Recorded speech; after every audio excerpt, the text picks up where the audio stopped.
Hey, it's Benji Cole, son of Al Cole from CBS Radio and host of the syndicated talk show, People of Distinction. The talk that gives you an in-depth view of some of the most dynamic, intelligent, and successful people on the planet. Run to our website, alcoleenterprises.com, for more info. Email me through benji@alcoleenterprises.com if you'd like to get involved with what we have going. And as always, please continue to like and follow our broadcasts. People of Distinction is internationally syndicated solely due to the love and support that you all continue to give. We're available across all major distributors, and as long as you keep following, we're going to continue to put out the content. Now sit back and strap in, because on the line with us today, we have the impressive Kenneth J. Hamer-Hodges. Now we're going to be discussing Ken's amazing book, Civilizing Cyberspace: The Fight for Digital Democracy.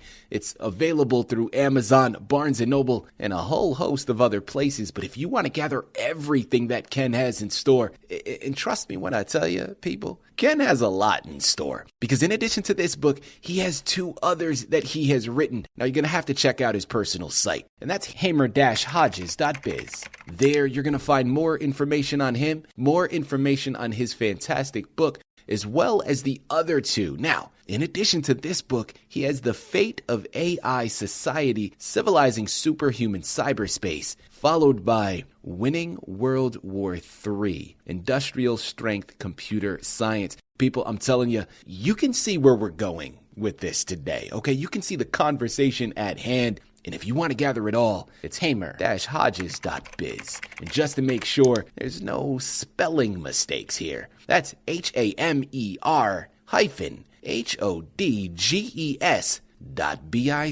Head on over there today and get involved with everything that he has in store. And I quickly want to point out the fact that Ken was brought to our network by one of the best publishing firms in the business. People you already know, I'm talking about Studio of Books. So for my writers out there who have gone through their process and now you need help moving that masterpiece you just developed, well, look no further than Studio of Books, people, because this is exactly what they specialize in. You're going to want to head on over to studioofbooks.com today and gather all the ways that their fantastic team is going to help you do just that. And listen, it is a true pleasure to have Ken here on the line. Like I mentioned, man, you can just look at the title and you have an idea of the conversation at hand. But I promise you, an idea is all you got, okay? Because in a world where every click, swipe, and login could be the weak link in our digital armor, this groundbreaking book sounds the alarm on the vulnerabilities of our hyper-connected age. People, trust me when I tell you, I often thought how blessed I was, and I still do to a certain degree, to have been raised in an age where technology was nowhere close to where it is now. I mean, it is developing at a rapid pace. I remember when we first got a computer, and at that time it was like, oh my goodness, we're in the future. I remember seeing and waiting, right, for the dial-up just to get onto AOL, because that was the thing to do, and having to, cover the computer because of all the sounds that it would make. And my mother or father would hear me at night trying to get online and access the internet. What I'm trying to say here, people, is I'm a bit seasoned. I'm a little older, and technology was not nearly as capable as it was years ago, right? We are now, we're at a crossroads. Because technology is a blessing. Absolutely. There is information that is coming at a rapid pace, but our vulnerabilities and the potential dangers are moving just as fast, if not faster. I am thoroughly looking forward to this discussion because we are going to scratch the surface of how vulnerable we actually are and what we can do to protect ourselves for this growing and developing world. Trust me when I tell you, this should be something we are very excited about, but also very, very prepared and knowledgeable of. Ken is the man of the hour. This man has the expertise to articulate things from his perspective. Sit back, strap in, and make sure you have your notebooks ready, because he's going to be dropping some wisdom, some knowledge to make sure that we are prepared to wield that knowledge wisely. Here we go. Ken, first and foremost, welcome to People of Distinction, and thank you very much for being a guest. How are you doing today, sir? I'm doing well, and thank you very much for inviting me. Absolutely. Ken, listen, it's a pleasure, man. When the opportunity presented itself, we jumped at it because I know just in the recent couple of years, right, with how fast just these AI automations have been developing, man, it is, again, exciting, but scary at the same time with how fast technology is developing and how beneficial it can be, but also how easily it allows people to take advantage of others. So I'm here with you, man. This is something I'm looking forward to, and I am thoroughly embracing this conversation. Let's start off first and foremost by learning a little bit more about yourself and your background, please. Well, I was brought up in the UK, and I came to America in 1977 to start a clean sheet project with a company called ITT. It's always been my career in telecommunications field, but computers, as early as when I graduated, were still unused, and in fact, you couldn't even buy one. You couldn't buy any software. There were no operating systems. Apple did not exist. Microsoft did not exist. The big name in the industry back then was IBM, and they built mainframes that dominated the thinking and the development of computer science. Mm-hmm.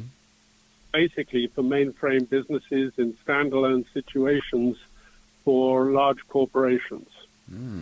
But telecommunications, when I began, wanted to gain the advantages of digital technology. And they started a project which I was part of, and I was a young engineer at the time, but fortunately there were many experts around, including a gentleman from head of mathematics at Cambridge University, who taught me a lot. His name was Morris Wilks. And I can proudly say that it's his inspiration that I talk about a lot in this book. He was one of the founders who began building computers after World War II, which was the mechanical age. Mm-hmm. Cogs and wheels and guns and ships were the mode of the day. But we've moved from that, and we've become part of the information age. But computer science hasn't changed. It was frozen in the style of IBM, even though it was converted into semiconductors and ever smaller devices we use today. Inside these devices, they're still of that age after World War II. Does that make sense? Ken, that makes perfect sense. Thank you very much for that. And listen, so with that, people, you already know this man is equipped to handle this discussion. This is obviously his background. He eats, sleeps, and breathes this stuff. So my next question, because I understand the urgency in this matter, Ken, what do you believe? And I think this is going to get to the heart of things, and I may be jumping ahead, but what do you believe is the most immediate threat in the current digital landscape that people are underestimating or even potentially ignoring? That's a very good question. I think where we are right now, the world has been enveloped by computer science. We talk about the internet and cyberspace, but we don't realize that it actually is a scientific manifestation that encircles the world, and it's equally accessible to everybody. And everything that goes on in the world has now become a conflict in cyberspace. And really, we have a fight. In the absolute sense, it's a fight between good and evil that goes on in cyberspace day in, day out, millisecond by millisecond. As malware, which is created by both good and bad and even by accident, attacks the very fabric of society that we live with and we need in order to function. Every day we automate the world a little bit more, and every day more software is exposed to attack. And sometimes these attacks come from China and Russia and North Korea and Iran and criminal gangs that are in various parts of the world.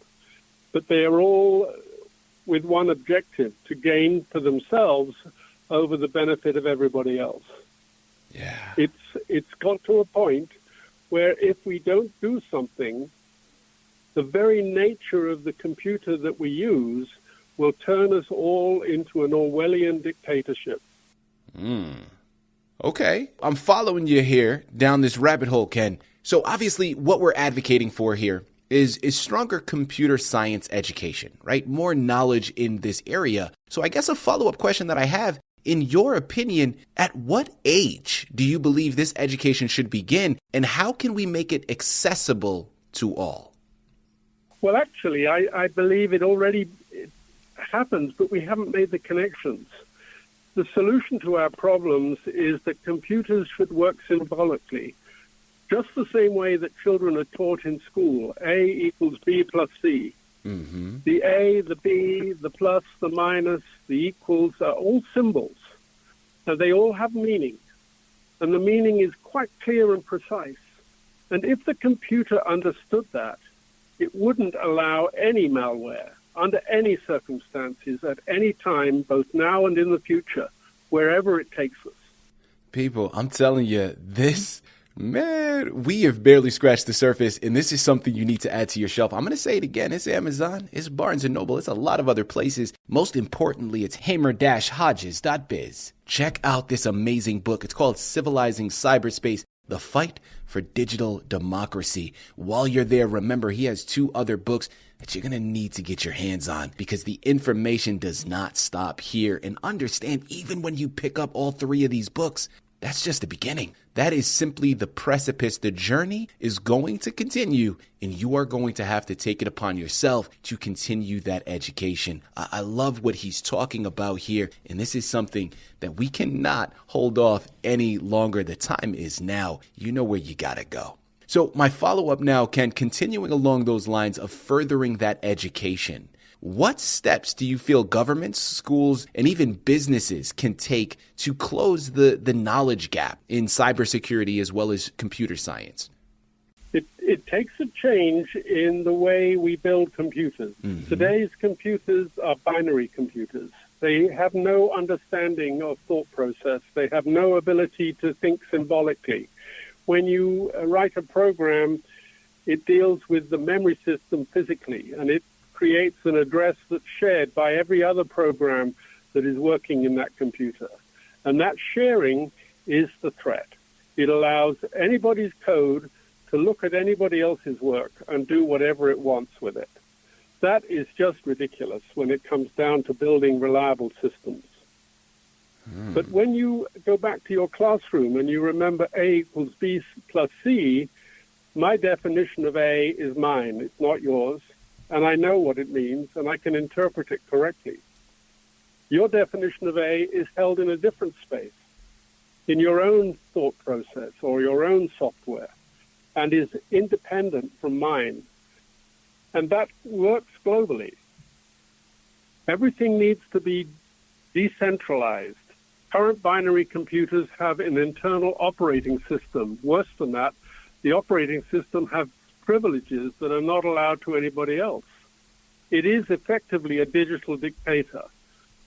And the extension of all of this work that's going on right now is leading to a few dominant digital dictators that will rule computer science and rule everybody else in the world as a result if we do not change the nature of the computer from centralized to distributed.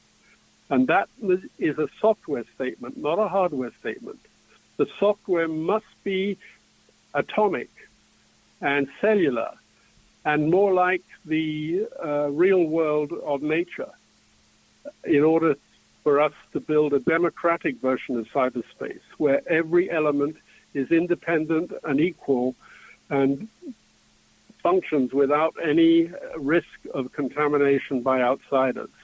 Ken, you're talking about this digital dictatorship. Well, what can the everyday person do in terms of increasing their awareness and better preparing themselves to not fall prey to that dictatorship? Well, first of all, I don't think that the change will happen if the public doesn't object. Democracy, which is threatened in my mind, is an individual responsibility. Everybody has equal rights in a democracy, or that's the intention. Mm-hmm. But if they don't reflect those rights, and object when something is not acceptable, then the powers that be will just take advantage. That's what's happening right now. So the first intention of my book was to inspire some kind of public reaction on a national basis that would force the industry to reconsider the direction we're going in. Man, I started off by telling you the urgency of this matter. You know, my follow-up question, and as we start to close out of here, Ken, because listen, man, we have a mountain of information presented to us through all of your books, and there is a long journey ahead towards accomplishing it. So I can sit here and I can talk to you for hours. For the sake of the interview, people, you understand how important all of this is. In your opinion, Ken, how far are we away from achieving this digital secure world? A long way away. At the moment, I feel like a voice in the wilderness. Very few people have my experience, which began in the UK, working with this professor from Cambridge University. And it's just, 50 years of hard work that's brought me to this point, where I feel I see the vision of what's happening and where we're going so starkly that it worries me. And so people around must first of all be educated and understand that this is a significant change. Computers are not just toys that we are going to use for the rest of time, probably. They have brought us to a new place in the world with a new medium of cyberspace that envelops the world. If the structure of that medium is not cellular, and I'm talking about the software more than the hardware automatically becomes distributed in a network. But the software, unless it's designed as a modular solution, according to the rules of what is called the Church-Turing Thesis, which is where computer science began digitally in the 1930s, before the Second World War. And the work was interrupted. Alan Turing, who was the inventor of the digital computer, came back to the UK, went back to the UK and worked on the war effort. And his mentor at Princeton University was a gentleman called Alonzo Church, who was the inspiration behind the lambda calculus, the mathematical explanation of how computer science works. But it never got built into the hardware. And that is where things went wrong. Ken, my final question here for you, man.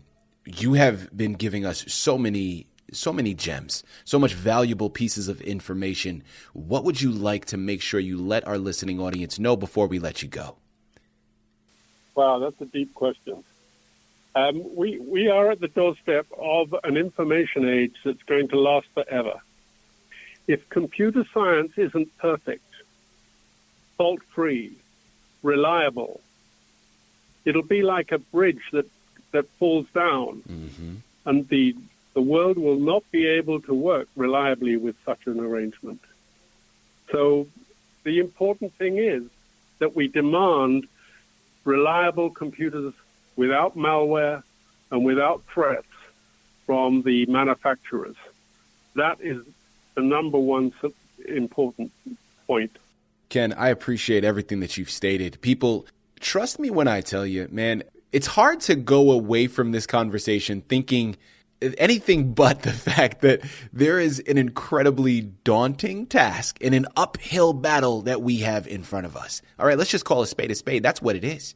There is a lot of work. Yes, you're right. I think that it's as important. The American experiment is unique in the world, and it cannot die on the cross of binary computers. Yeah. It's the wrong place and the wrong time. What needs to be done is another American revolution on the scale of the first one, but this time in cyberspace. What? Well, listen, people, I'm telling you, man, I really don't want to let Ken go right now. I have so many questions that I want to ask. And just that last point is something that I think is gripping. But this is what I'm going to do for all of you right now, okay? Again, for the sake of the interview, we're going to close it out here because you all got it. You know where you got to go. This is a book that needs to be added to your shelves. The hopeful part of all of this is through his books, and I've mentioned it before, I'm going to say it again, this is solely the precipice. This is the beginning of the journey. But I am hopeful in the fact that once we act, once we begin moving and building our own database of information, of education, we can redefine how we navigate this digital frontier.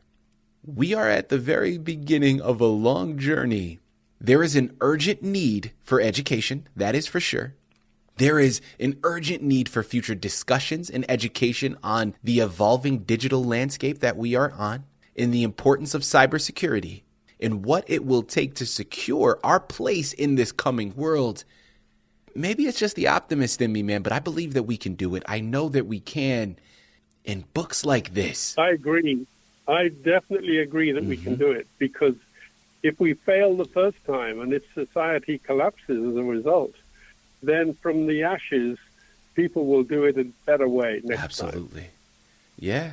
Absolutely, Ken. And this is why, man, you are truly an embodiment of a person of distinction, because your books are giving us a great springboard. Civilizing Cyberspace is something that is remarkable, wonderfully informative, and is going to offer so much wisdom. People, while you're at it, remember one last time, you're going to find 2 other books. The Fate of AI Society, Civilizing Superhuman Cyberspace, followed by Winning World War III, Industrial Strength Computer Science. His books are remarkably entertaining, but also informative. And they need to be added to your shelf, because when I tell you that these are amazing resources, head on over there, purchase your copies, and figure out why I say that, because I promise you, you're going to rethink everything you know about the digital age, and as well as your role. And I truly mean that. Like, this is not just left to these big conglomerates. Each and every one of us play a crucial role in protecting it. And his books are going to show you why. So you know where to go. Head on over there, pick it up, continue the conversation yourself, because there's a long one ahead. But I'm hopeful for it all, and I'm excited about it. Ken, this has been a remarkable discussion. Thank you very much for the wonderful words of wisdom. Thank you for creating these amazing books. But most importantly, thank you for being here with us to discuss it all through people of distinction. Thank you, Benji. It's been my pleasure.